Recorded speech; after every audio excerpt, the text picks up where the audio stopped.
Do we have enough left for tomorrow? We don't have tomorrow. Good. Again, Shapiro, we are live. The people of Sport. I became a fan of yours when I watched you with, what the fuck is his name? The CNN asshole. Piers Morgan. Oh, that was glorious. when you went after him with the Sandy Hook thing, like right away, immediately, like it was just glorious. And you could tell that he didn't know what to do with it. And he literally said, "How dare you?" Which is what I say to people all the time when I'm joking. Yeah, I say, "How dare you?" Exactly.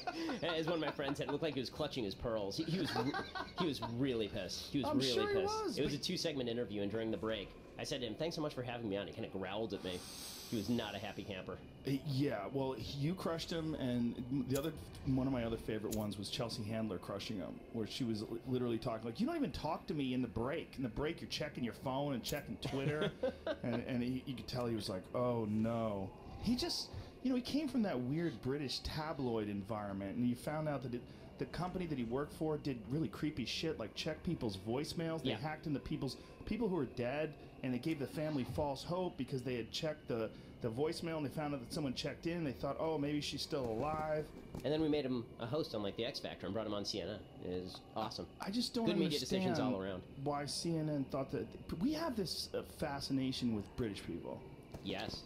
If you have a British accent, we automatically add 20 points to your IQ. Yeah, they're great for like selling mops late night and non-stick cookware. And I enjoyed John Oliver. I think John Oliver is great. Apparently, he has, a lot of people think of all British accents as being the same, but he has like a blue-collar British accent. But I don't. I can't tell the difference too much, except when I'm watching My Fair Lady or something.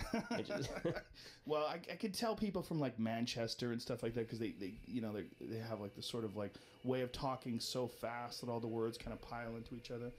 But yeah, Oliver's his recent one, Eddie Bravo got really mad at it. The recent one about Alex Jones is fucking hilarious. I don't know if you've seen it. It's almost impossible to make something not funny about Alex Jones. Yeah, you got to meet Alex. Have you met him?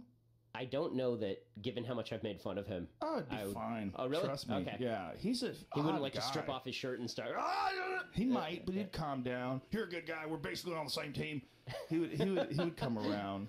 Well, if you remember, the Piers Morgan thing happened 2 nights after Alex was on Piers Morgan. So Piers was like flying high because he had that whole debate with Alex and Alex taking a shtick and over the top. And he thought it was going to be like Alex Jones Part 2, and it was going to be Piers, succeeds again. And Alex and I could not be more different in our approaches. No, you're very rational and very reasonable. And we've been talking about some of your debates. There's not a lot of guys like you out there, which is really interesting. It's like you're a fast-thinking, fast-talking, very smart young guy who's also a conservative. Like, there's not a lot of those out there, and this is one of the things that we're encountering today. Is there, especially on college campuses, there's this very strange separation between the left and the right, to the point where the right is like almost non-existent, or at least doesn't have any representation, and they're actively shunning that representation. Like, they're pushing people out. I know what's going on with you in Berkeley. Has that been resolved? Yeah, I think that so Berkeley, after the publicity, they said they're going to explain to people if they don't know the whole story. Yeah, so UC Berkeley, if you recall last year, I actually spoke there before any of this happened. I spoke at UC Berkeley in like April 2016, and then Milo was supposed to speak there, and he actually went there, and there was a riot where Antifa infiltrated the student community, and there are all these pictures of them bombing things and blowing up cars or setting them on fire at least, and throwing things at windows. And so Berkeley shut down that event for safety reasons. Then Ann Coulter wanted to speak there, and they basically used what they call time, place, and manner restrictions to stop her. They kept saying, well, we have safety problems, we can't figure out how to do the event, and in the end they just canceled it because they didn't have security. And then Young Americans Foundation, which sponsors me to go to a lot of these campuses, they said, we want Shapiro to come. And again, I spoke to them like a year and a half ago, and they gave them 2.5 months advance, and Berkeley said, well, we have no venues available. And so this seemed to be another cover for, we're not going to allow a conservative on campus because there are security problems. So we made that public, and then Berkeley said, no. Well, we'll make sure that you get in. They gave us an alternative venue, and they even said they'd cover the security fee because they didn't like bad publicity. Oh, well, that's nice. Yeah, so that should be good. Well, you know what happened with Jordan Peterson yesterday? Yes. Yeah, just yesterday, Jordan Peterson was banned from YouTube. And YouTube has a new policy that it's very weirdly worded, but apparently they're allowed to block and restrict any kind of videos that are about religion or that could be deemed offensive, which is almost everything. Yeah, that's right. Anything that's remotely, I mean, anything that's interesting is going to be offensive to somebody. So it won't be monetized. It also won't be in the videos of interest, or... I know they did this to Prager University as well. They blocked like 10 of their videos a couple of months ago. Yeah. So it's yeah, I mean, this is nasty stuff. And listen, YouTube's a private company. They have the right to do what they want, but don't proclaim that you're a free speech promoting institution if you're going to block people like Jordan Peterson, for God's sake. Well, the problem is they're not blocking things that are offensive to other people. They're not blocking certain things that are representing Islam in a positive light. That's right. Or there's a lot of weirdness with this left-wing choice of what to censor and what not to censor. And it's not just dangerous, it's also bad for the whole idea of being a progressive or being a liberal, because it makes them look really petty and really weird and really resistant and hesitant to actually have real debate. Yeah, for sure. I mean, this is one of the reasons why I'm very meticulous in my terminology about people who are on the other side of the aisle. I actually separate people who are liberal from people who are leftist. So when there are people who try to ban speech, I call them leftist, and if they are not interested in banning speech, then they're liberal, meaning they want bigger government, they disagree with me on politics, but they're still willing to have a conversation, they want an open forum. People who are on the hard left think that it's actually an insult to their identity to disagree with them, and this is what I experience sometimes on campuses, you know, Cal State LA, where there's a near riot when I speak, or University of Wisconsin, where people storm the stage and stand in front of it and won't leave, or Penn State, where we have, again, another near violent incident over at Penn State, or DePaul, where they actually banned me outright. Sometimes you get this routine from people who think that they conflate their viewpoint with their identity, and then if you have a different viewpoint, you're denying them their humanity. No, I'm not denying you. I just think that, no. That's a very good point. That's a very good point. Is that they hide their identity and when you oppose these people and have these debates with them, what's really fascinating is stereotyping while you're staying calm. Yeah, but that's what I realize is that there's a ton of, you know, I tend to be relatively calm versus everybody, and very often when I'm debating someone, you see them getting more and more and more emotional, and people on the right level triggering with snowflakes. But the easiest thing in the world to do is trigger some idiot college kid who doesn't know his ass from a hole in the ground. And what's hard to do is actually discuss issues with somebody who's intelligent enough to make the point.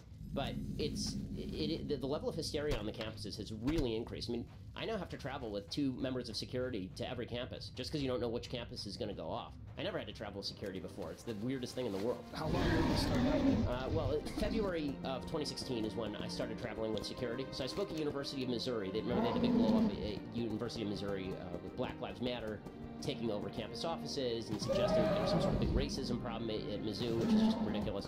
And so they flew me in, I did a speech there. And then the next time I spoke was Cal State LA, and they brought in a couple of security guys, and I was like, what do I need security? I'm just speaking on the campus. We get to the campus, and they had already tried to cancel my speech because of security, and I said, I'm coming anyway, so it's tough. I had to be escorted in by 20 armed police officers. I had to be escorted off campus by motorcycle cops flashing their lights. There were 300 students who had blocked all of the entrances, were physically assaulting people trying to get into the theater. The police had to sneak the students in 2 by 2 into the theater. They told them that until I left the campus, they couldn't actually let the kids out of the theater because they were afraid that if they let the kids out of the theater, they'd get attacked as they were released. That one was pretty wild. So after that, it was like, oh, well, I guess the security's necessary. What is shifting? Like, what is ramping things up? I think the identity politics is ramping things up. So I think there's a new mentality out there. It's this intersectionality politics on the left that says that there are a bunch of victim groups, basically. Right? They're blacks and Hispanics and gays and Jews and Asians. They're all victim groups. And we get all those people together to attack the system because the system is keeping them down. And if you...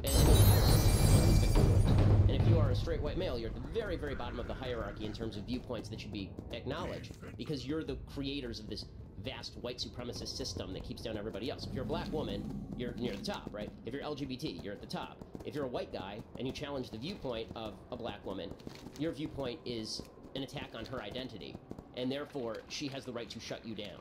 And so the idea is that your words are violence to her identity, and therefore she has the right to react. This is the term you hear on campus a lot is microaggression. This idea that my opinion microaggresses you. Now, even that terminology, I think, is really stupid, because normally in regular life we would say that's insulting, and he said something I don't like. The terminology microaggression suggests it's aggressive, like actually doing something aggressive to you, and the rational response to someone aggressing you is to use physical force in response. And so you start to see a response. I think if you're going into politics, I think there's a reactionary side on the right that's growing. If there's an identity politics on the left that says, you know, black identity politics, gay identity politics, I think you're starting to see in some areas of white identity politics that's so much formed in response. Why can't we defend ourselves on the same ground? I hate that shit. I mean, I think it's terrible. I hate that shit too, and I would like to find the person who invented the term microaggression. That fucker, whoever it was, they created quite a mess. Now, I'm sure you saw what happened where literally the left is eating itself, and that's where it gets crazy. It's like you're not progressive enough unless you're literally submitting to leaving your class because you're white. You can't be there because you're white. They want a day of absence, meaning the professors, the white people, and then when you don't do it, you're somehow another racist. The whole thing was very bizarre, but not surprising, because you see it so much, so often all over the country right now. It's almost like some new flower of ridiculous behavior has blossomed, and it's in bloom everywhere. And when people can point to it existing in other places, like Missouri, that woman, what was her name? Crick? Was that woman who the Melissa yes. Click, yeah, whatever her name was. Yeah. When you see it in video. When you see her on video saying, "Can we get some muscle over here?" Like, this is fucking insane. Like, you're telling a photographer, by the way, a minority, an Asian man taking photos of a public place that you've created some safe space, but it's this weird thing where it's half of it is identity politics, but it's also wrapped up in this need to control people and control people's behavior, control their vernacular, control the way you communicate, and how much you give in to groupthink. It's weird. It's scary. And Jonathan Haidt, who's a social psychologist over at NYU, he did a really good piece for The Atlantic in 2015 about this phenomenon, this kind of safe space, trigger warning phenomenon, this idea that you must never be forced into a position where someone has an idea that opposes yours. And what he said is it basically makes people crazy. You know, it actually makes you crazy. The idea in psychology is that if you have a chain of thoughts leading to a bad outcome, then you have a chain of thoughts leading to a bad outcome. The way that psychologists deal with that is with cognitive behavioral therapy. They say, okay, where in this chain of thoughts are you going wrong? Are you attributing to somebody a motive they don't have? Right? Is your wife really being nasty, or is it that attributing that to her? And that's why you're spinning off. Try to control your thoughts. What the microaggression trigger warning culture does is it actually grants value. The more you are offended, the more value you are granted. And therefore, you have actually an interest in being offended. We give you awards if you're offended. You're treasured if you're offended, because it demonstrates that you're woke, right? The more you are offended, the more we can show that you are woke, and because you are woke, therefore, you're granted this virtue, you get to lord it over everyone else. I mean, I say in my speeches, if we could somehow identify, like, the LGBT, half black, half Hispanic, 1/4 Native American, little person, you know, then we would finally have the person who we could go to answer all of our questions, because their identity would be unquestionable. It would be Yoda. Right. If we could find Yoda, we could just get rid of democracy and discussion altogether. We just rule from on high. He should. I don't want to put a gender on Yoda. And Yoda's a dude, right? It's gotta be a guy with deep voice. Maybe we're being rude by insisting. I don't know. But yeah, you're absolutely right. There's, no one's left to know. Yeah, it's. I don't know where the limit is, and they're so far left that they've actually made common cause with the people they hate. Right? So when they talk about safe spaces, at Missouri, they had all these black students protesting, and they actually said, "We don't want white people to protest and who want to help us in our safe spaces. We feel insulted by that." I just thought to myself, well, the KKK agrees. Like, if you want to do safe spaces for separate races, you can find some Jim Crow races who are totally up for that in, like, 1962. Well, there's the really bizarre statement that I've heard over and over again, that black people can't be racist. Power of the white people. Yes. Wow. Which is just... It's an age. I mean, it's an annoying statement. This idea that you have to have power in the superstructure in order for you to even to be racist. I could understand the argument if they said, look, you being racist is not connected to racist action. If you don't have the capacity for action that affects people, then your personal racism is not as important as the racism of people in power. That at least is an argument. Right. But the idea that you can't be racist at all if you're black because black people don't have enough power. First of all, the idea that black people have no power in the United States is utterly crazy. I mean, it's utterly crazy. Well, especially when Obama was president, the Attorney General was president. And I always said this about Baltimore. We kept hearing it, Baltimore, right, where they had the riots. They had riots, and they were saying, well, Baltimore PD. You know, they're cracking down on black people. Okay, the chief of police was black. The majority of the city council was black and Democrat. The entire the district attorney who was prosecuting the case was black. The majority of the police department was minority. The attorney general of the United States was black. The president of the United States was black. But apparently, the majority of the city of Baltimore is black. But apparently, it's the white guy's fault. Like, at some point, you're going to have to make your ideas actually work in concert with reality. I can't like do this with you. Do you ever step back and look at this trend, look at what's going on in popular culture and looking what's going on with identity politics and this war between the left and the right, and wonder where it's going? I mean, how it feels like the people on the left are completely emboldened by the fact that you have this guy in office who has said things like grab him by the pussy, and he lies all the time and makes fun of people's plastic surgery. I think that having this guy in this position, I guess, in some way emboldens them and makes them even more convinced the fact they're right. You know, fight, put up the resistance and hashtag resistance, hashtag resist. It's all over the place. Where does this go? I think, well, no place good. I think what's happening, and it's one of the things that I personally am not a fan of, and this goes all the way back to the Piers Morgan debate that you mentioned. I mean, I started off that debate with Piers Morgan saying to him, you don't get to attribute intent to me that I don't have, right? You're standing on the graves of the kids of Sandy Hook in order to promote your political agenda, implying I don't care enough about dead kids because I don't agree with you. That is the sweet spot where a lot of people like to live, which is, if we disagree on politics, it's because you're an asshole. Right? It's not because we disagree on the best method to get to the goal, or we have different goals. It's because you're a bad person. And I think that what you're seeing is with Trump, there's an attempt to cast all of his voters as people who love all of the things that are bad that he does and says. It's not that they voted for him because they thought Hillary Clinton was the worst presidential candidate in the history of America, which is true. Right? So they voted for him because they like the grab him by the P word stuff. Right? They voted for him because they like that he's vulgar and he lies a lot. They voted for him because they are bad people, right? This is why people misread, I think, Hillary Clinton's deplorable speech. The implication was, okay, everybody who voted for Trump is a bad human being. They tried this with Romney, too. I mean, they tried to castigate Romney, who's... Whatever you can say about Mitt Romney. Mitt Romney was maybe the most honorable person ever to run for the presidency. They tried to cast him, as Joe Biden said, a guy who wants to put y'all back in chains. And he said that he straps dogs to the top of his car. He's an evil, nasty guy. Did he say that? Oh yeah. This was a big issue in the campaign. Straps dogs? So there was a story, I think it was in the Boston Globe, about how, like, back in 1982, he went on a family vacation, and when they were traveling, he put the dog in a cage and put the dog on the top of his car. And this was like a big campaign issue, right? You remember Binders Full of Women? And yeah, you remember what you remember in the 47% number. Right, exactly. Right, he's mean. He hates the poor. He hates women. The Binders Full of Women thing was particularly stupid because the entire point he was making is that I was trying to recruit women to my administration so they would bring binders full of female resumes to me so I could staff more women. And they turned it into binders full of women. He's like, Hugh Hefner. Yeah, Mitt Romney? Like, really? So this attempt to castigate the other side is really bad. And I think that you see some of that on the right, but I think it's more reactionary. I think that the unearned moral superiority that the left likes to kind of wallow in, I think that's more on the left than on the right, although I think that there is an attempt by some on the right now in response to do some of that. Well, it becomes these sticking points that you use to win, you know, and it becomes something that people repeat over and over again, you know, like the deplorable thing. Or, racist, sexist, bigot, homophobe. Yeah, it's just, well, I was walking down New York City, down the street, right after Trump won when they were protesting, and there was this guy right next to me fucking screaming. He wasn't even in the actual parade itself. He was, like, on the sidewalk, but he was screaming, Donald Trump, KKK, racist, sexist, anti-gay. Yep. He had just boiled it down to this thing, but the best part about it was he saw a black guy coming towards him, and he just started screaming, Black Lives Matter, Black Lives Matter.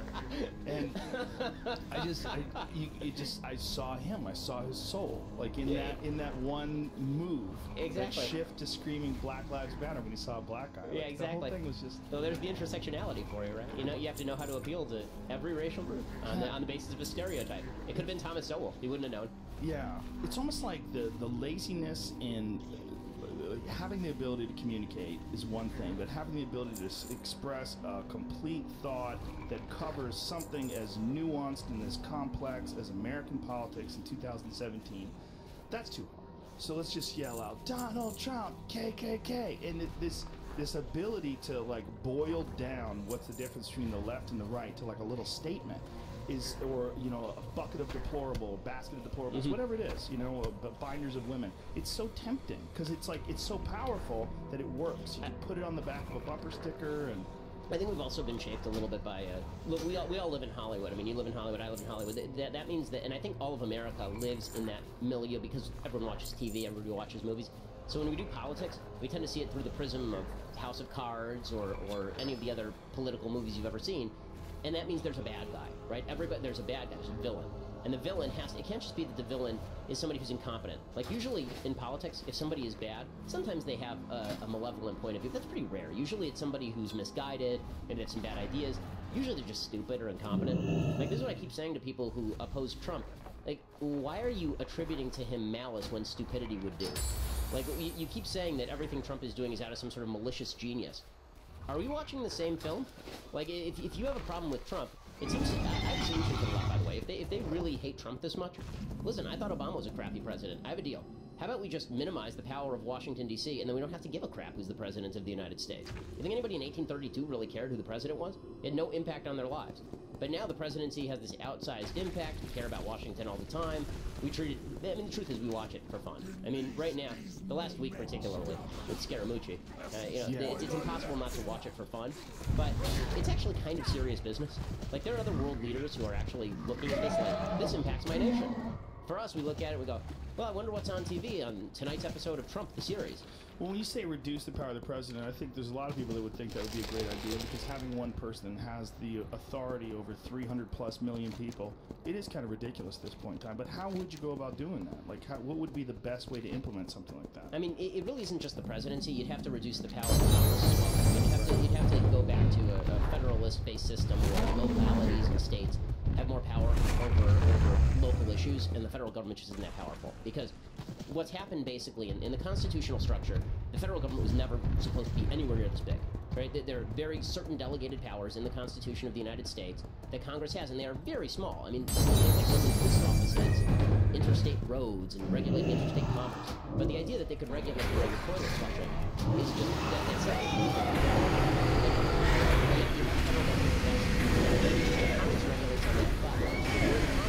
the last thing you want is to be answerable for them. So what we do instead is drop big statutes. Says there should be over the executive branch. And the executive branch is run by Trump or President Obama as a bunch of executive branch agencies like the EPA puts together all these regulations that you've never seen, never heard of, never elected these people. They put together all the regulations and then those so if you're in college and things go bad, you say, well, that's not the stuff. And the other branch are elected directly. So basically, you get a person for purposes of responsibility. The other thing that's going to happen is if you American people just decide to send the federal government running all this stuff, and they start actively working to elect people who want to minimize their own power, which is difficult. I mean, most people in power don't want to minimize their own power. Yeah, that seems almost impossible. It seems like no one who's worked so hard to get to the top of the game is going to try to... The other way to do it is to elect people on the state level who are pretty zealous about their own authority. Right? You've seen this from like Greg Abbott in Texas, that every so often he'll say to the federal government, listen, you're telling me to do something? Go screw yourselves. Like, what are you going to do about it? Well, Texas is a weird one. Like, they're almost ready to leave. Yeah, like at any point in time. Der nun von Monstrositäten des Albtraums überrannt wurde. Haltet sie auf. They're still called the Republic of Texas, right?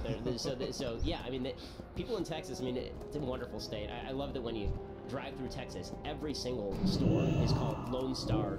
Yeah. You know, Lone Star Brewery or Texas this. Everything is named after the state. And nothing is really named after. I'm sure it's all named after the state. A lot of state pride in Texas. There's a lot of state pride. Yeah, and not a lot of state pride in California. It's a pretty good transplant. get represent something you wanted, something like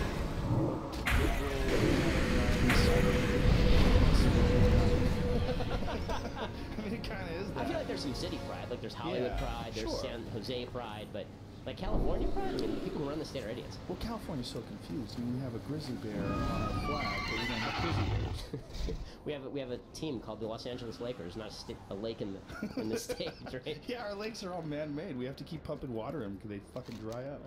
Our river is just a giant concrete. Yeah. Ravine. The Yeah, LA awesome. River is hilarious. When I've shown people the LA River, I'm like, that's the LA River. They're like, shut up. Yeah, the romantic and scenic it's LA a real River. It's not a river. No. It's the LA River. Like, it is LA. It's a fucking concrete, shitty slide for water. And this city is so dirty. I mean, it could weird. Like I've grown up my entire life here. I was born in Burbank, grew up in North Hollywood. Like I've lived my entire life. The first time I realized I liked it is when I moved to Boston for law school. But yeah, I mean, it's gotten so shabby. It's such a shabby city. The weather's weird, but have you ever been to Mexico City? No. I've been to Mexico City once. I'm not kidding. Because I would get headaches from the pollution. And what Mexico City to me is like LA in the future, but with zero respect for the traffic lights. When I mean zero, I've never seen anything like it. It's crazy. They're very nice people. Like, everybody's worried about getting kidnapped over there.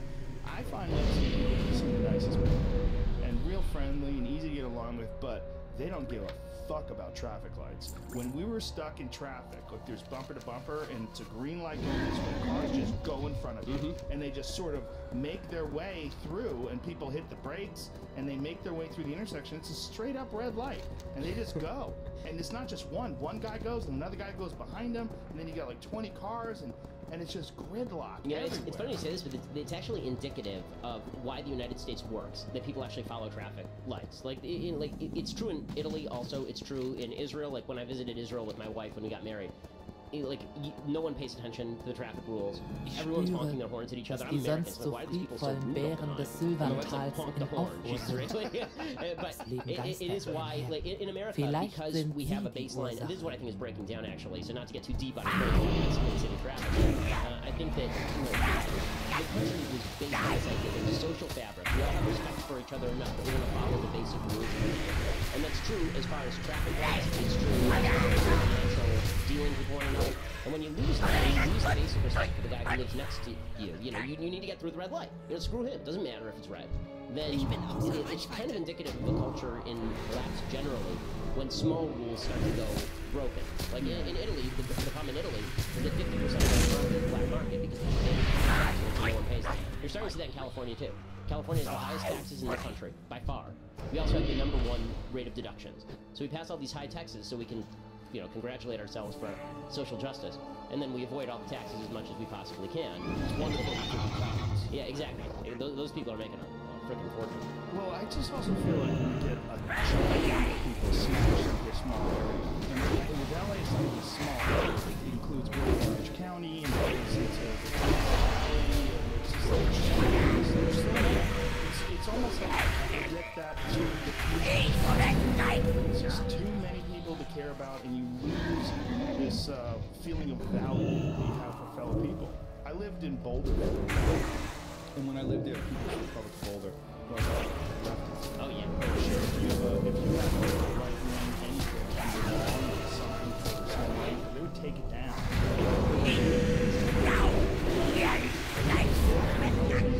People are polite, they drive, and they wave. Exactly. So that's what I was going to say. I'm looking it up while we're sitting. There's like 110,000 people in Boulder. And the population of LA is 10 million people. It's Mexicans. And you got to be such connected to all the other yeah, that's drive around. That's exactly it. So it is the first time I visited Oklahoma. I was a radio show. Southern California, look at that, 23.77. Sorry, go ahead. Yeah, so, I'm in Oklahoma, and I'm walking down the street, and the first thing that there's some lady, and I catch eyes. Now in LA, you're from LA, you look away, right? You don't want to get stabbed. So if you catch eyes with somebody, it's rude. You don't catch eyes with people in LA. And I'm walking down the street, we catch eyes, and the lady goes, "How are you?" And I called my father. I was like, "Where am I? what's going on here? Like, this is not regular. But I do think that there is something to the idea that if you have too many people in too small a space, we're all up in each other's business so much that it's very hard to say to people, okay, liberty, stay away from one another, leave each other alone. It's like, yeah, but he lives next door and he's a jackass. Hate that guy. Because he's like right next to you. Right. In Oklahoma, the guy next to you is 3 miles down the road. There's that, and there's also, it's been replicated in rat population density studies, that you get more mental illness, you get more weird aggressive behavior when they stack rats in these cubicles and then just jam them closer and closer together. And that's exactly what's happening with people. It's what Manhattan is famous for. I mean, I enjoy visiting Manhattan, and every time I'm there, I'm always like, no, I can't live here. Oh yeah, I was there last week, and I like the sky, so you can't actually see the sky in Manhattan, right? I mean, you just see these brick buildings, 25 stories high. And I noticed that we were walking past a store, and there was a shirt on sale, and the shirt's entire text was "F you effing F." And I thought, only in New York could you sell this, right? I mean, you try to take this anywhere else, and people would have been like, wait, what now? But New York, I'm sure that's a bestseller. That's why, honestly, I think it's one of the reasons why Trump won, is because he's basically just a guy from New York. He's like a taxi driver from New York who's really, really wealthy. And, he does what a taxi driver from New York would do if you're really, really wealthy. He marries models and builds gold toilets and all this kind of stuff. And people in the rest of the country actually take that language seriously. So when he says stuff like, yeah, we're going to bomb the shit out of them, people in New York are like, yeah, that's what we do, And people in Oklahoma are like, wow, he's serious.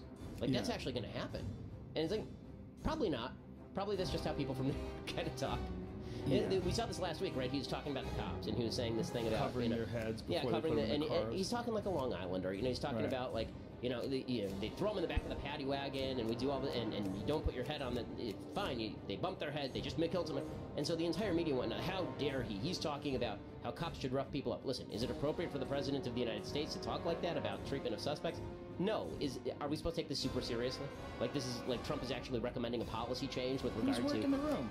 That's what he does. He works the room. He's a New York real estate guy who works the room. And more than anything else, if you understand New York and you understand LA, you understand Trump. He's not a giant mystery, right? He's just any other reality TV star. He's a marketing image guy. I mean, that's what he does. Like, he's not even that great at real estate. He puts his name on the side. He brands himself. He puts his name on the side of buildings. They pay him not to be involved in the real estate business so they can put Trump on the side of his hotels.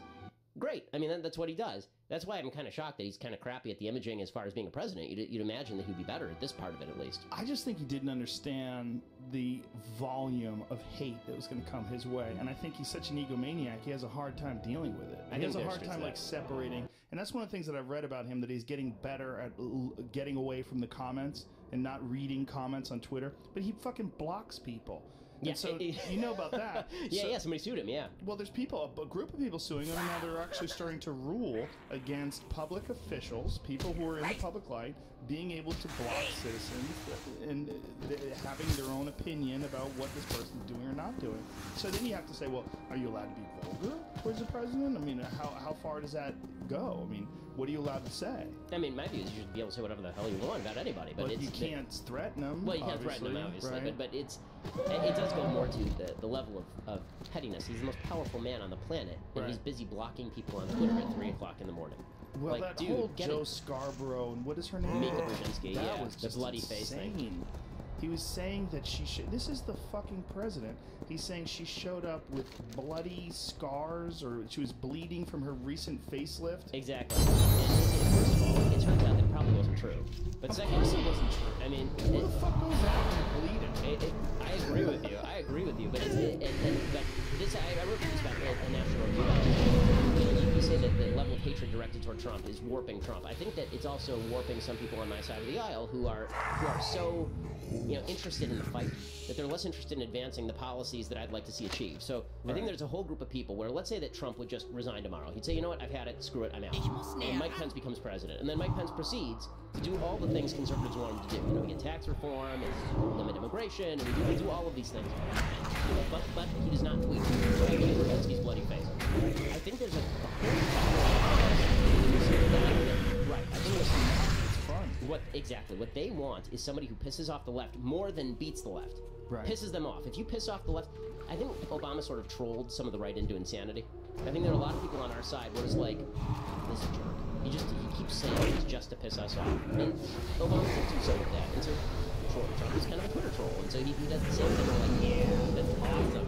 Like 2 days ago, or yesterday, there was a report that Trump said he gets to the White House. Now, I'm going to say, as somebody on the conservative right mind, Obama said that we that the White House is shit. I mean, it's a move. It's like people's house. It's shit. Right?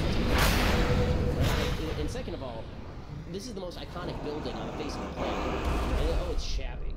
How is it shabby? What was he saying it was shabby? He said they were asking him why he did such his golf courses. And he said, oh, because my golf courses are nice.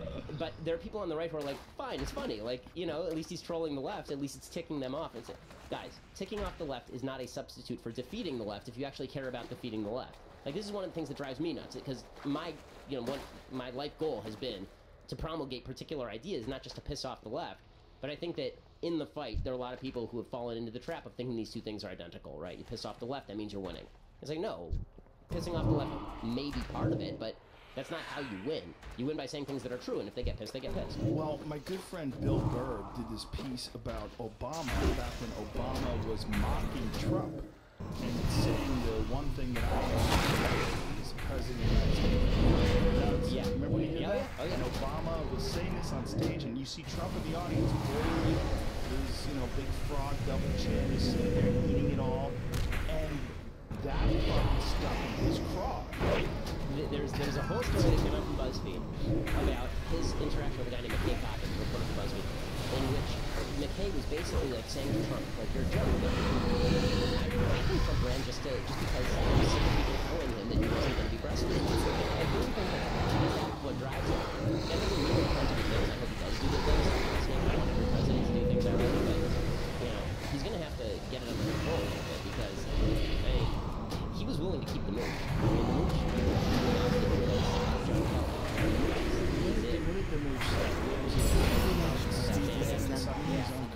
Yeah, that's exactly right. I think that you could say that once he's in the office. I mean, first of all, why would you think that Steve Bannon could even possibly do that? I mean, Bannon's not that flexible.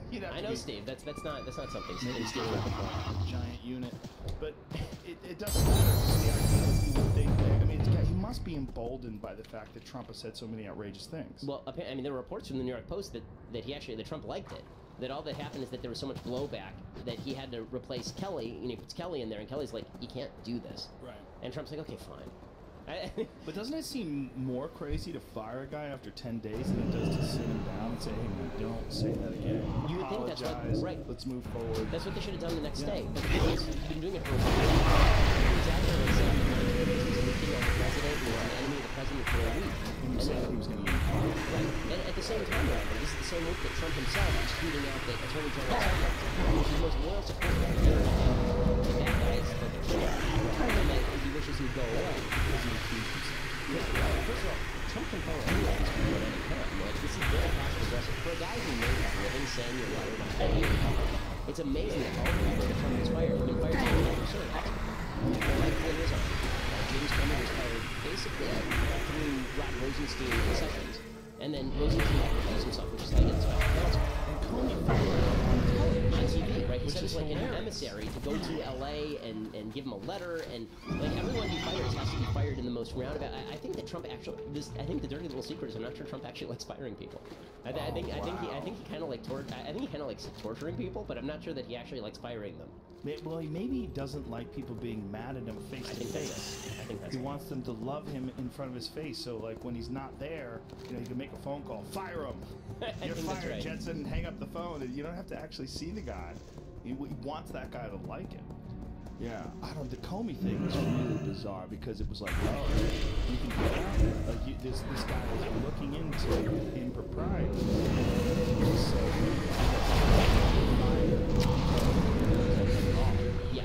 Well, the way he did it was the stupid part. So I was calling for Comey to be fired since last year. I thought the way he handled the whole Hillary thing from beginning to end was terrible. I thought that Trump should have replaced him before. Basically, day one, here's my new cabinet. Comey, you did a great job. Usher him out the door, bring in somebody new. He kept him around, and then the first thing he said to Comey, you remember, was when he met him, he said, "You're more famous than I am." Well, when Trump says that to you,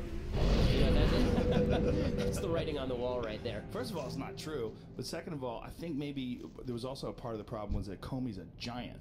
Yes. Comey's, what is he, 6'8"? 6'8", 6'9", yeah, something like that. giant dude towered over Trump. The whole thing is such a comedy. And Comey saying he was trying to hide in the curtains to avoid Trump. So you just see Herman Munster over there hiding in the curtains. Yeah, it's weird. Now, what did you think? I'm enjoying the show. I mean, it's wild. If I didn't think that nuclear war was a possibility, I'd probably enjoy it more. But if I see a fucking Korean missile headed our way, I'm going to be pissed. When Comey was handling the email thing, what specifically did you not like about it? What I thought was crazy was when he restarted or reopened the case because of Huma having used her computer with Anthony Weiner's, all that stuff. I was like, that's not enough. Like, that seems crazy. The deleting the emails, to me, seemed like... I had Mike Baker on from the CIA, and he said essentially anyone else would be in jail for what she did. For sure. For sure, right? And, well, Comey, so he screwed it up, and then he re-screwed it up. So when he originally said publicly, we're not going to prosecute Hillary Clinton, he was doing something he didn't have the authority to do. The FBI does not decide whether to prosecute people. They refer the information to the DOJ, and then the DOJ decides whether to prosecute people. It was Attorney General Loretta Lynch's decision whether to prosecute or not. The statute itself, I mean, I'm a lawyer, the statute itself did not say, do you have intent to commit espionage, do you have intent to make classified secrets public or expose them to the possibility of being made public.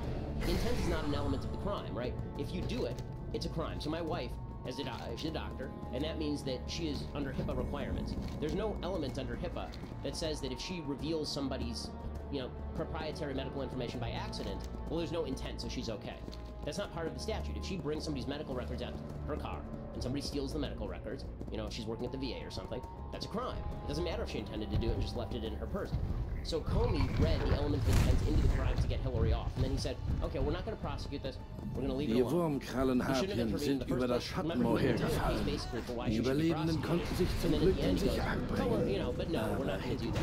He also said we're going to keep Congress updated on any future developments. Well, you get to October, and there's a future development. They found this laptop with all sorts of information on it, with new emails from Hillary Clinton they haven't seen before. And now he has an obligation to inform Congress. And so he screws the pooch again, because he's afraid that if he doesn't reveal that information, Hillary goes on to win, and then it comes out there's something criminal, then people are going to blame him for Hillary winning and putting a criminal in the White House. So instead of, oh, well, the Constitution, I'm going to put this in. Of course, then Hillary loses, and now he's screwed the White House. And then he gets into the White House, and now he's supposed to be investigating the Trump Russia stuff. At the same time, now he's investigating this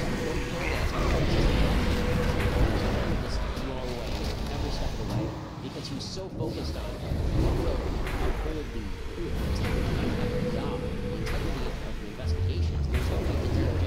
He was less worried about, what do I have to do under the law? What's my obligation under the law? His obligation under the law is to show the Bible and the information over to Lynch. If Lynch wanted to do that, so in a sense, Trump was right in saying that he's a grandstander. Yeah, for sure. I mean, I think that part was right. But the problem, remember, was not the firing of Comey. It was that 2 days after he fired Comey, he went to Lester Holt on NBC. He said the reason I fired Comey was not all the excuses I gave about the Hillary stuff. It's because of the Russia stuff. I was angry about how he was handling Russia. I mean, that's really stupid. Yeah, well, that's intensely stupid. It's intensely stupid, but it's also strange that it didn't go anywhere. Right. That was it. That's against the law. Well, obstruction. So obstruction. Looking at the statutes, obstruction is illegal. So you have to actually obstruct an ongoing investigation into criminal activity. There's a counterintelligence investigation going on, but not necessarily. So not to get too specific, but in the obstruction laws, I mean, I've looked into the statutes that they've used to suggest obstruction. That there's any statute that specifically governs something like this. But it is true that Trump does have the power as the executive to fire the FBI, which is now. All that said, he can be impeached for any reason, criminal or not. Right? Impeachment is not. You don't actually have to approve. They think that somehow or another impeach means you get kicked out of office. Right. That's not what it is. There's the House, and they have to vote to impeach you.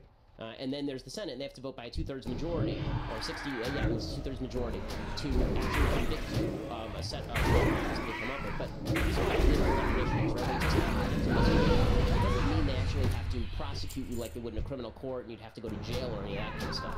But they could impeach anybody at any time. Clinton didn't have to commit perjury. If they didn't want, if they wanted to impeach him, they could impeach him. every president you can impeach. It's just a vote. It's just a vote. So all the talk about what's criminal and what's not criminal, the problem for Trump, there are two ways of reading Trump's behavior in the whole Russia thing, right? Way one is he's got something to hide.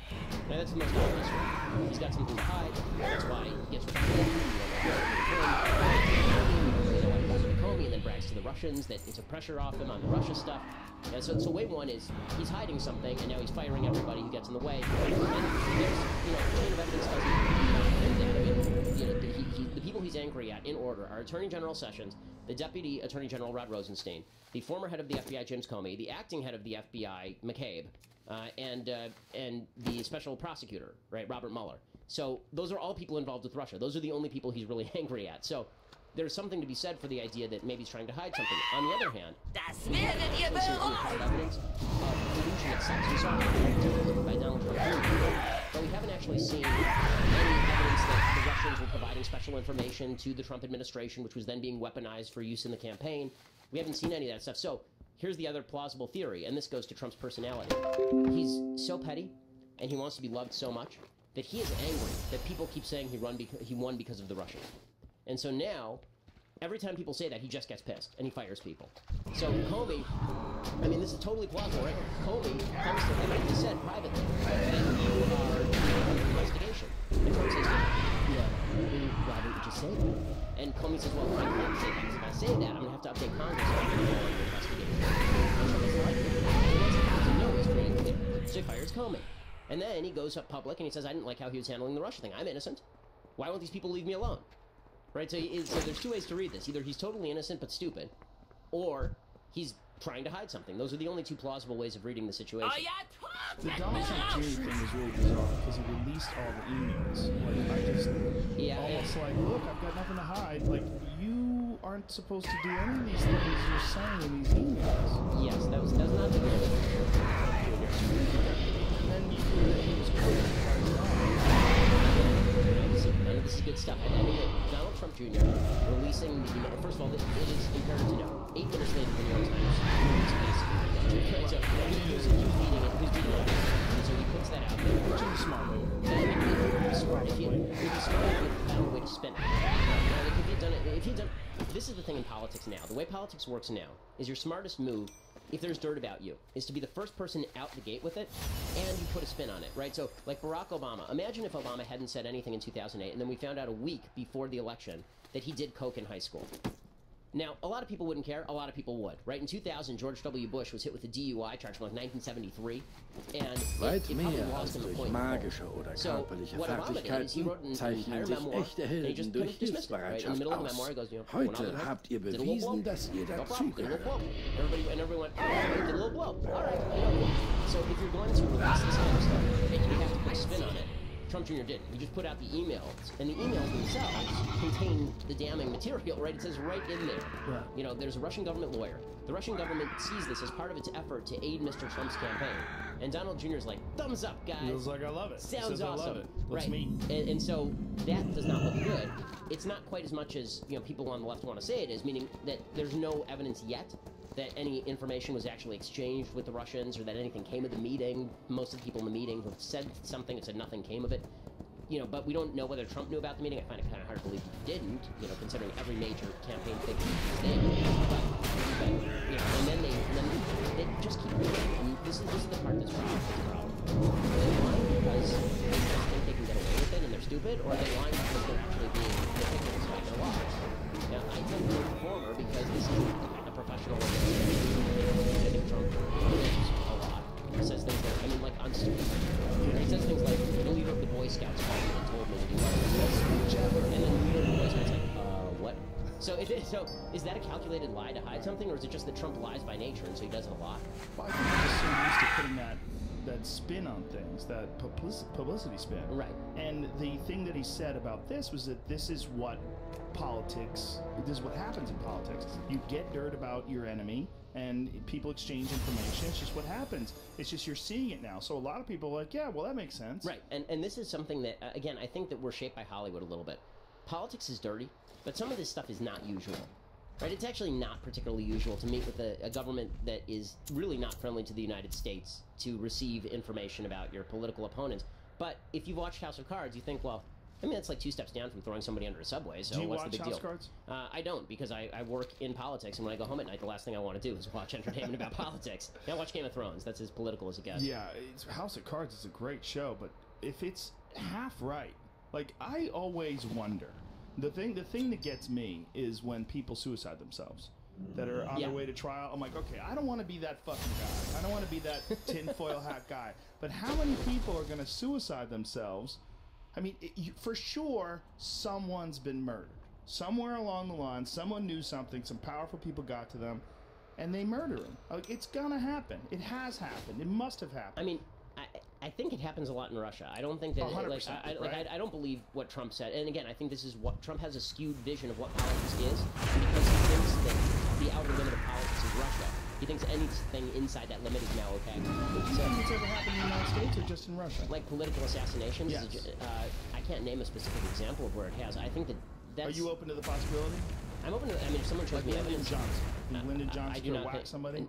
I don't think Lyndon Johnson whacked anybody. What about Kennedy? I don't think that Kennedy whacked anybody. What about Hillary? I don't think Hillary whacked anybody. If I had my last $1,000, I'd be super tempted to bet on black. I'd be super tempted to go, you know what? I think she went dark. I think she's whacked a few people. Let's go. Let's see what we got here. I want to see Whitewater. I want to see Vince Foster. I want to see that Enron guy who shot himself in the head twice. There's a few. If I could, you know, man, I think it's happened. I just don't know who. I'm sure it's and happened when. at some point, but again, if I don't know who and when, I'm hesitant to. Like, I think that we tend to think things are regular when they are. I mean, that'd be really irregular, yes. right? So we tend to think that this stuff is happening like every day, and that's why you see Trump on TV saying, "Well, Putin, like America hasn't killed people," and it's like, well, no, not quite like Putin. I mean, like Putin legitimately murders his journalistic enemies. Yes. Like I haven't seen you trying to double tap Jake Tapper, so I'm pretty sure. Pretty sure no, it's not a regular thing around here. Even Obama wasn't trying to like kill Chris Wallace. Right, but maybe they, you know, maybe, I don't know. Well, Putin is obviously the extreme example, right? Well, obviously the extreme example is North Korea, but Putin is in that range of like a totally feared, essentially a dictator who's... I mean, there are a bunch of them, right? I mean, Erdogan in Turkey. Sure. Maduro. Assad. Assad. Maduro now in Venezuela, who's literally jailing his political opponents. Now like a complete dictatorship, and this is very recently. Right, but America is I mean, would you believe it if I said, like, leaders in France had people regularly whacked? I'd find it a little bit hard to believe. I don't think we're significantly worse than France in whacking people in politics business. I don't think regularly, but I think every now and then the move is... I'm open to the possibility, but I'd have to see the evidence, the lawyer in me. Well, I don't think we're a house of cards. I don't think it gets that ridiculous, but... The point I'm making is if you think that's a regular thing, if you think that it's not like a rare thing and maybe once in a while, you know, once every 20 years somebody gets whacked quietly for political reason, if you think that's like a regular thing, then fibbing is like way inside the line. Right? Like you hiding documents is really... Or you, like, writing your son's stupid statement about a stupid email exchange and then fibbing about it publicly, like, that's really inside the line. So, again, I don't think that... I think some of this... I have a rule about the Trump administration. I never attribute to malevolence what I can attribute to stupidity. Because I think that that's more likely to be the case. It's like the Occam's razor of the Trump administration. I think that is a smart way to think, but I think sometimes malevolence is real. No, I agree. Remember the Gary Condit, Chandra Levy thing? Yeah, that was weird. That was a weird one. Yeah, where if for people who don't know the story, this guy was having an affair, the girl turned up dead, and then 9/11 happened right away afterwards, so people kind of forgot about it. But they found her body in the park, and everybody was like, Jesus Christ. Like, this is a woman that was about to testify that she was having an affair with this guy, and that one was a good one. In terms, not a good one, obviously, a terrible one. So so let me say this. I think that, you know, if there's murder in politics, it'll probably tend to fall more into the personal than the political. Yeah. It'll probably fall less in terms of, like, I have a political vendetta against this guy, and I'm going to kill him. We haven't really done much of that since Alexander Hamilton and Burr. But there are, I mean, listen, Teddy Kennedy left a woman in the back of his car in a body of water, so... Right. Drunk driving, right? That was the thing with him. He just didn't want to be responsible for something horrible he did. Right. Similar to Dick Cheney not meeting with the police for like something like 18 hours after he shot his friend in the face. Yeah, I mean, I don't think he was trying to assassinate his friend. No, he was just drunk hunting. And that's... Die Göttin schütze. Maybe. Yeah, I mean... I would imagine. I can't rule that one out, so... Yeah, but it's the same. Honestly, I'll find Teddy Kennedy a little more suspicious. You leave the woman in the back of the car, swim out of the car, go to a house, sleep, come back the next day, and my God, she's dead. Yeah. Well, yeah, it turns out when you leave somebody underwater for 12 hours, they tend to do that. Yeah. It's weird how that works. Well, unless he was so drunk that he didn't know what he was doing, which can happen. You can get blackout drunk where you wake up and you go, wait a minute, did I crash my car? So I don't drink that heavily. Is that really a thing? Like you climb out the window of the car, swim out to the river, bank, go to somebody's house, come back like a day later, they're like, oh, shit, there was a girl in the backseat. I've never had it happen, but I've had what I would call slideshow nights. You know, where I get hammered and then, like, I wake up in the morning with a pounding headache and I just have these flashes in my head, like, who was that person? Like, where was I? Where were we? Oh, yeah, there was that. And then you'll eat breakfast with your friends. They go, you remember that thing? And you go, oh, yeah. Jesus. So it's not necessarily blackout like I did something horrible and I completely forgot about it, but I forgot a lot of it. Okay. But some people, I have a friend and he goes gerbil eyes. There's a switch that goes off 3 or 4 shots in and he's gone and he's not there anymore. And you almost gotta like nerf the world around him and protect him and get him in his bed, and he wakes up in the morning, he doesn't know a thing. Doesn't know a thing about what happened. And it's really bizarre. It's a legitimate So you guys are nice to him, or you do blackout. terrible things to him while he's No, blacked we're out? nice to him, but your instinct is to get the fuck away from him and just let horrible things happen. But the stories are legendary. But he gets shark eyes. He gets these black, like, soulless eyes where he's gone. And you go, oh no, he's gone. Yeah, it's weird. But I wonder what that is. I feel like that's a neurological issue. I feel like if alcohol does that to you, there's probably like some switches that aren't connected right in the head. I imagine there's something going Was on here. führt euch hierher? Yeah. So Teddy Kennedy, who knows? I mean, he was obviously a raging alcoholic, and that could have been a part of the problem. I mean, he literally might have gone home not even knowing that he killed somebody. I mean, that would have to be his, I mean, it's his only defense, Yeah. so you'd imagine. Well, that was one of the things that they said that they would have used as a defense against with OJ. That OJ with the CTE, that he might not have even known what he was doing. That he might have flown into some blackout rage. That would have been an amazing defense. Like, I would like to hear that. Like, everyone who has CTE now gets to, like, run around chopping up their ex-wife and randos who end up at their house. Like, that's a hell of a defense, sort of like the Twinkie defense, right? Yeah, well, the Twinkie defense was hilarious. But there are people that think that, you know, you're going to see more and more things like that out of former NFL players with massive brain trauma issues. It's actually a serious legal question, you know? Like, there's always been the question of... It was a couple weeks ago. This kid doesn't even know he did this. Oh, God. Oh, wow. Former NFL player Devon Hall accused of killing his mother. He doesn't remember. Yeah, he's like in jail right now and doesn't recall. Oh. Yeah, well, that's real. Yeah, I don't find that wildly implausible. No. I mean, the fact is that we have an insanity defense. Right? Yeah, I mean, right. and what it means is you don't know right from wrong. Well, if you don't know what you're doing, like, this is something they teach in law school. What if you're sleepwalking and you kill somebody? Right? There's no motive. So it's difficult to, like, you need mental treatment, but should you be in jail for that? Not really. I mean, they've had cases where people are, like, sleepwalking and they think that, and they're dreaming at the same time, so they think that their wife is actually, like, this defense has been used, where they think their wife is some sort of monster in the rooms, they, like, club her to death, and then they wake up and they're like, oh, that was my wife. It's a really creative defense, or it's true. I mean, one of the two, so. Well, if we know that people can go crazy, and we know that brain trauma is a real issue, the two of them together, I mean, there's something about getting knocked around in the head where it's so completely unpredictable, and then you add in this impulsive nature of their behavior that happens. There's something really weird about brain trauma.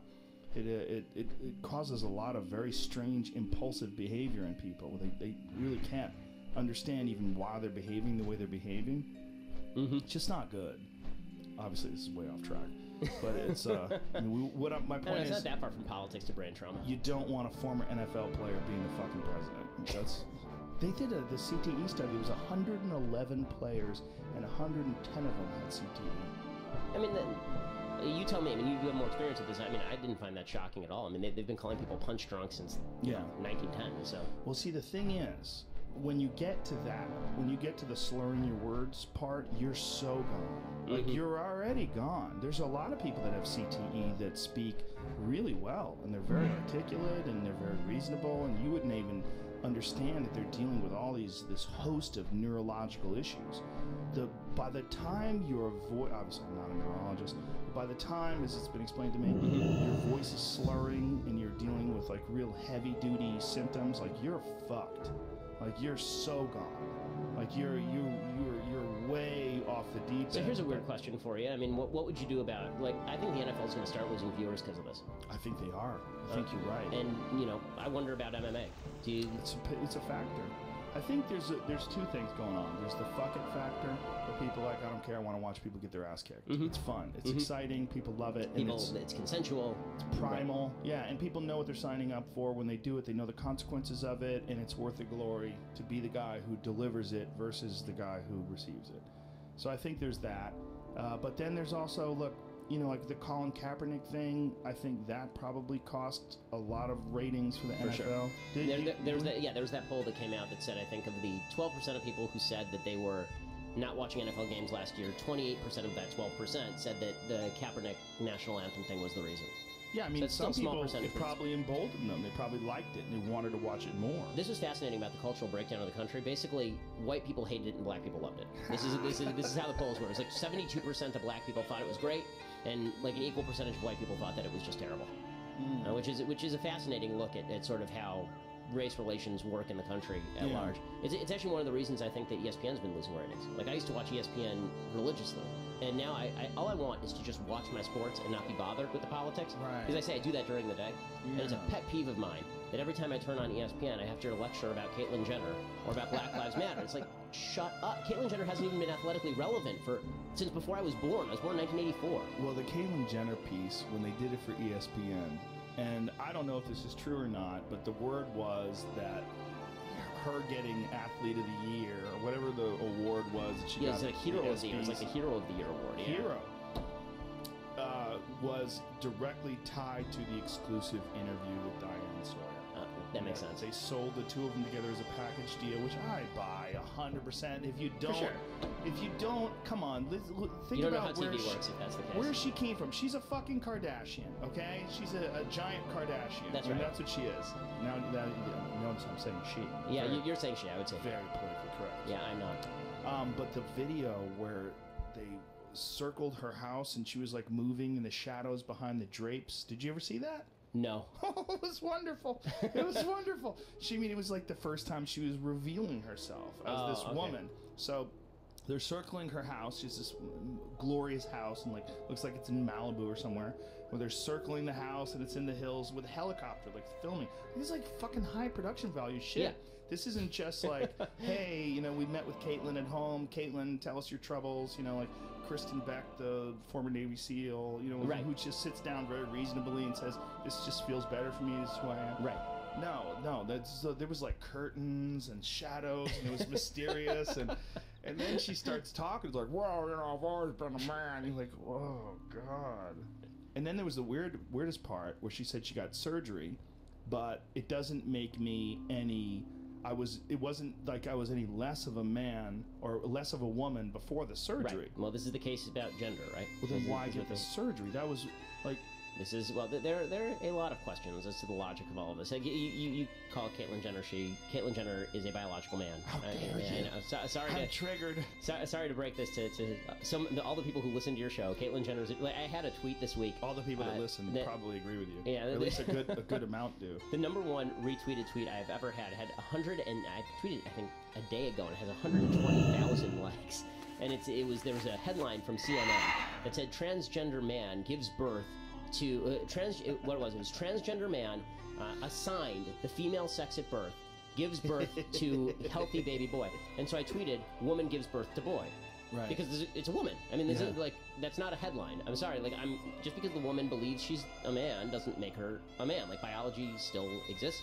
Sex still exists. If you want to say she's a woman who feels like a man, that's fine. If you want to say that, and by the way, I don't even care if she gets hormone treatments or if she wants to have surgery. Like, it's a free country. Do what the hell you want. But when you start insisting that I just throw biology out the window, I don't understand why that's any better than I, as a religious person, saying every time you say something, you have to mention God. Right. Like, well, I don't have the right to do that to you. Like, well, that's idiotic.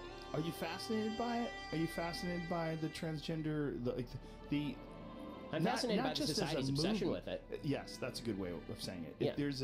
There's not just an obsession. It's compulsory and it's rabid. So I think that there's a couple of things that are going on. One is that it's very dark, but I think that there is an element of like, this is different, and we get to revel in the weirdness of it, but we're going to pretend that it's all about the civil rights of it. Right, we're going to feel like special because we're on their side. Right, We're not watching Caitlyn Jenner because it's a curiosity and because it's weird and entertaining. We're doing it because we're on Caitlyn Jenner's side. But there've been really trans people forever. Yeah, right. I mean, Renee Richards was a trans person. Yeah, right? I mean, but it's happened throughout history. I mean, there's what was I reading a couple of days ago about a Roman, like there was something about reports of some trans soldier in the Roman army. You know, more than 1,000 years ago. It's got to be, if it exists now and it's existed before it was popular. Yeah. I mean, there's got to be a lot of people that turn trans now just because it's exciting. Oh, there it is right there. A trans soldier in the ancient Roman army. That wouldn't... Of course. It wouldn't be surprising. I'm not shocked. No. I'm not shocked. I mean, it's a condition. I mean, right. the DSM called it gender identity disorder, and then they called it gender dysphoria. It's a condition. I mean, like, I'm not saying conditions don't exist. Dysphoria. But that, in a lot of people's mind, is labeling it somehow or a negative. Well, I mean, it is highly linked to suicidality. There's a 40% lifetime suicide rate for people who have this particular gender disorder. That seems to me not to be like a great positive. Whether or not they transition, yeah. Whether or not they transition, yeah. I mean, and again, I don't care if you transition, do what you want to do, but right. The idea that we as an entire society have to redefine what sex is, and we have to blind ourselves to what biology is, this is something I'm not willing to do. I think that it's actually damaging to kids, particularly. I'm more than willing to call her a she, and change, but you can only change your name once. I'm willing to call Caitlyn Jenner Caitlyn Jenner. I'm not willing to call Caitlyn Jenner a she. Oh. Because you can't change her sex. You can change your name. Right. You can change your name to whatever you want. I don't care. But you can't... Caitlyn Jenner is not a chicken. Caitlyn Jenner is not a woman. Caitlyn Jenner is a man, a biological man. And if a man lost his penis and you know, in a tragic accident, it wouldn't make him a woman. And if he were born with high doses of estrogen in his bloodstream, he would also not be a woman. Right. You're determined by your chromosomes. And this is not even talking about intersex people. Like, intersex is an actual status.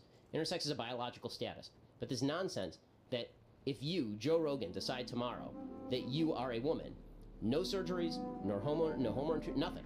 You just, tomorrow, you wake up, and not decide, but you feel like a woman. Then you have always been a woman. We must treat you as a woman. Yeah. You don't have to change anything about yourself for us to even determine whether you're a woman. We just, like, no. I'm sorry, no. I mean, like, I had mental illness. I had a grandfather. I get so much shit for this. But this is not me being unsympathetic to people who suffer from a condition that is really tragic and obviously harms people. You know, in terms of, the rates of suicide and depression are astounding. My grandfather was a bipolar schizophrenic, and it would have not been good for him or my family if people had said to him, Nate, you're right, the radio is talking to you. Nate, you're right, the curtains are talking to you. They put him in a mental hospital, they gave him lithium, and then he was better, and he could actually live a normal, relatively happy life. There's no good treatment for gender identity disorder, gender dysphoria, whatever you want to call it, but to suggest that it is a condition that doesn't require treatment, that really it's just that you're actually brain female. Again, this is ascientific. There's no scientific evidence to back this whatsoever. Even these studies that have been done talking about there's a female brain and a male brain. First of all, if you say this to a feminist, you're a sexist. Right? Right. If you say to a feminist, there's a female brain and a male brain, and male brain works differently than the female brain, the feminist will look at you like, how dare you? Well, it's also one of the rare times where you're allowed to celebrate classic definitions of female beauty when a man embraces them when he becomes a woman. Lipstick, high heels, short skirt. This is like not sexist. Caitlyn Jenner was only a woman when Caitlyn Jenner was on the cover of Vanity Fair and a bustier. Right. Right? Yeah. But if he had just said, listen, I look exactly the same as I did yesterday, but I'm a woman. Yeah, if he got a short haircut and dressed like Billie Jean King. Right. It's the reason why the media loves Laverne Cox. Because Laverne Cox has had surgeries and looks a lot like a woman. So I don't know who Laverne Cox is. The guy from, the transgender woman from Orange is the New Black. I never watched that show. I've never watched that show either, but she's on the cover of Time magazine. Oh. Or he's on the cover of Time magazine. Well, there was the woman in that show. Isn't that the one where the girl is that the girl? That's Laverne Cox. Okay. There you go. That's a woman or a man? That's a man. It used to be a man. It used to be a man. It's a woman now. Very tricky. No, still a man, but transgender tipping point. I'm so out of the loop. I'm that old man who always wondered. Look at that headline there, right? It says America's next civil rights frontier, and that's the key. You have a bunch of people in the United States who are suggesting that they want the next civil rights fight. Always the next civil rights fight, right? Yeah. So the civil rights fight is immigration, or the civil rights fight is gay marriage, or the civil rights fight is transgenders. Okay, how about this? How about there was only one real civil rights fight, and it was about black people who had been historically oppressed in the United States for 200 years. There had been slaves. Yes, who had been slaves, and then Jim Crow. Transgenders. This is correct. Yeah. Okay, the worst that Caitlyn Jenner had experienced was being incredibly wealthy in a high net worth suburb. This is not to say that transgender people aren't discriminated against in some areas of American life. I'm sure that's true, but it's also like behavior is not the same as being born black or being born Asian or being born with disabled.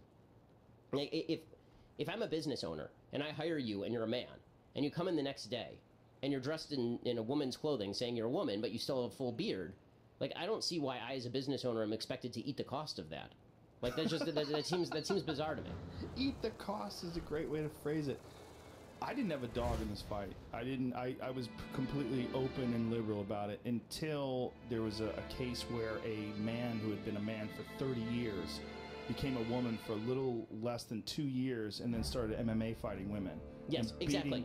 Beating the fuck out of these women and not proclaiming that he or she used to be a man because in quotes, it was a medical condition that I did not need to disclose. Like, that's not a fucking medical condition. Right. And if you ever watch the fights, she wasn't winning. Is this Fallon Fox? Yes. Yeah. She wasn't winning because she was skillful. She was fucking manhandling these women. It was ugly. Of course. It was horrible. Of course. Like, this is, but again, it's so funny how the transgender movement destroys the feminist movement by living off of the sort of lies that the feminist movement promulgated. So the feminist movement said stupid things like women and men, equally athletic proficient.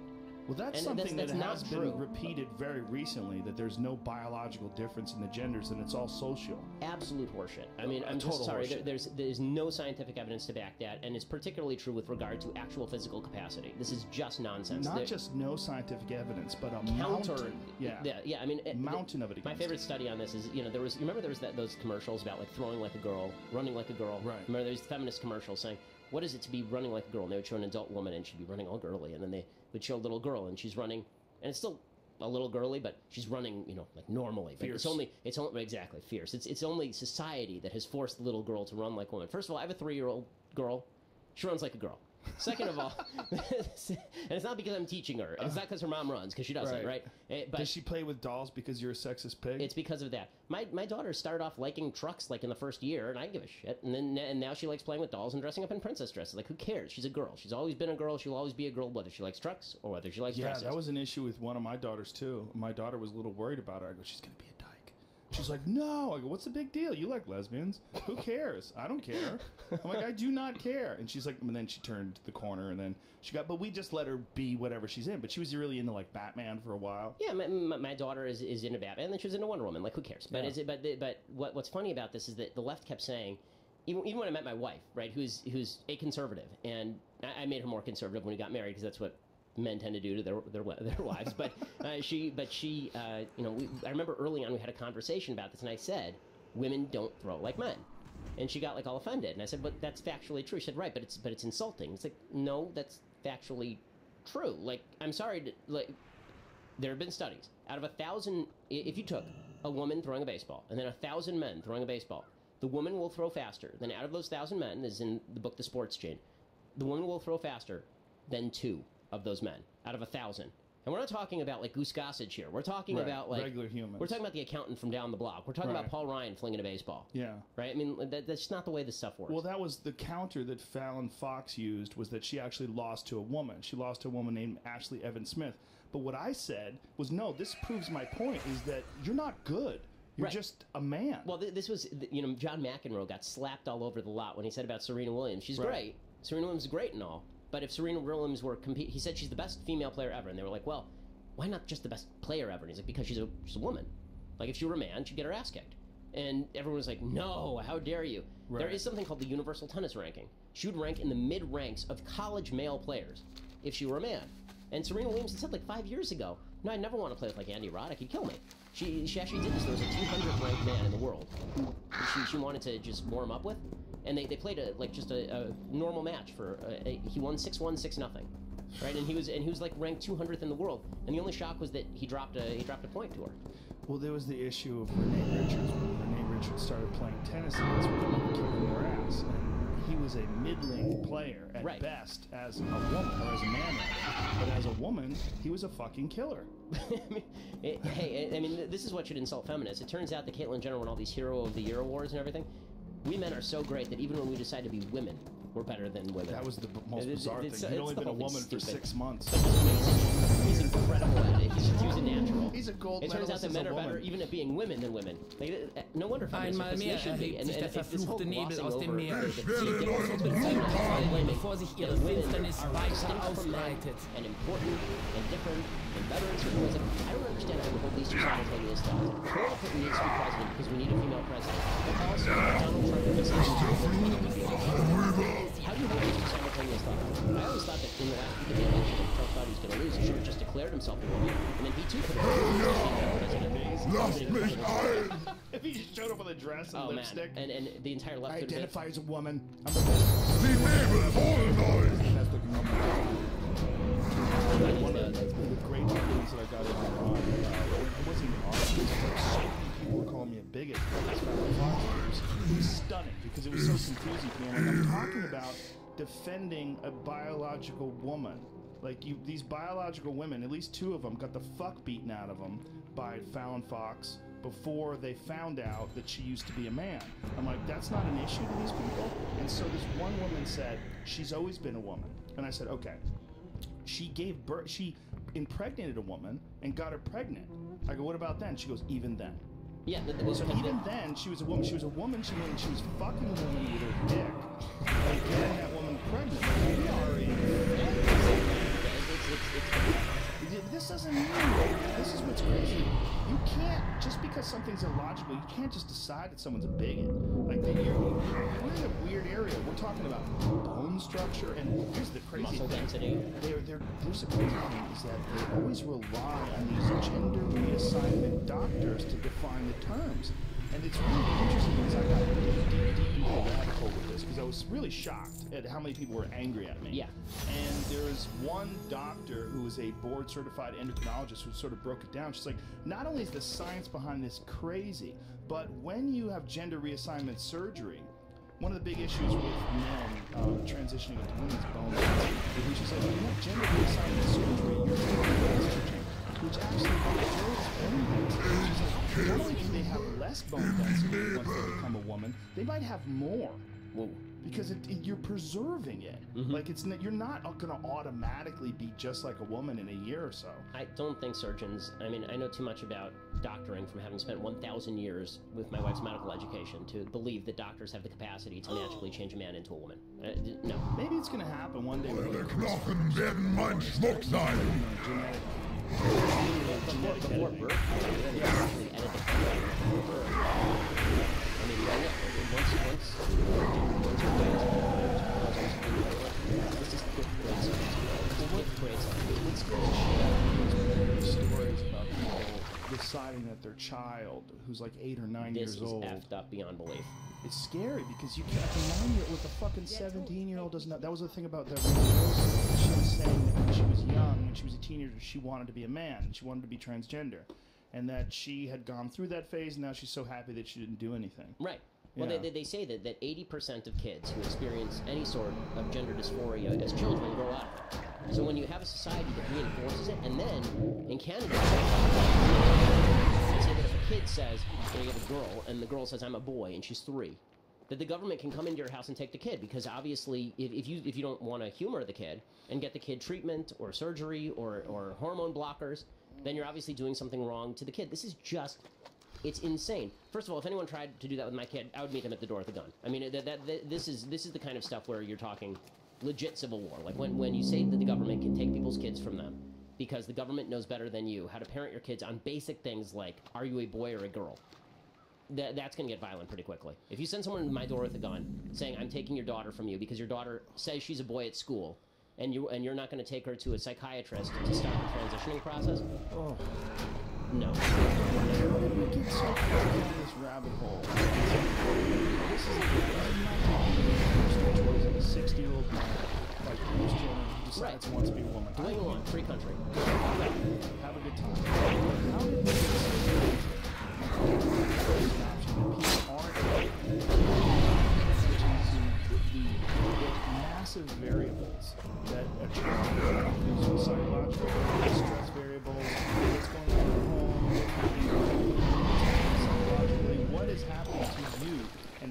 how can you decide like this is it? You're gonna allow this kid to make a lockdown decision to begin gender transition surgery at like 9 or 10 years old. Hormone blockers in there to an 8-year-old. Yeah, and and then they'll show you like this girl who's like 13, who used to be a boy, and you see her act and talk. How do you imagine this is? I don't know. I just don't know what happened. I'm gonna go with that. There's a Y chromosome that person's body, except for his sperm cells. And yes, you can block some physical characteristics that might change the chromosomes. And there are legitimately intersex people who legitimately have conditions like fine chromosomes. These are actual biological things. But if you're telling me any boy can be a girl, no. No. The answer is no. And that's not biologically correct, and you're not doing any sort of service to a child, especially evidenceless. I mean, you're doing no service to a child by humoring what is obviously a mental condition. And a mental condition, by the way, again, 40% lifetime suicide rate is higher than any other population by a whopping margin. I mean, telling kids that we are going to force you into you expressing your father. Die Welt erhielten ihren Namen an dem Tag, an dem der Nebel ihren größten Hafen verschlang. Seitdem traut sich kein Odin-ergebener Wühlpool mehr dorthin. Lasst mich ein! Well, it's very strange, for sure. And as someone who doesn't experience gender dysphoria, I like to. When someone's got some sort of issue, whatever it is, whether you call it an issue or a condition or whatever. Eure Knochen werden mein Schmuck sein. As standoffish, I try to be as objective, I try to be as kind as possible. This is a weird one. This is a weird one because it's become some sort of a fad, and any criticism of it whatsoever, even discussion of it, you are labeled as a transphobic piece of shit. Yeah, I think it's only weird, honestly, because it's sexual politics that dominates in the country. Because if we were to talk about anorexia, which we're if we were to talk about actually some of the body defending people we would be saying, well, the problem is like chopping up your arms into the industry, but if you want to do that, like, go ahead. But if you were a kid and 5-year-old would say, oh well, this kid's gonna suffer with this thing for life, let's just chop off their arm now. Let's prevent their arm from developing. Like, this is not. And to tell the entire society that this is a positive good is a whole other thing. It's one thing to try and treat people who have a disorder humanely. It's another thing to redefine terms of the entire civilization as well as biology in order to fit that. It's valuing the subjective over the objective. Science is objective. Your feelings about who you are is subjective. You can have those feelings, but once you are trying to translate those feelings into the objective standard we all must hold by, now you're encroaching on my territory. It's not just that you're doing what you want to do anymore. You're telling me what I have to do. That's a different thing. Right. When people say that this is 40%,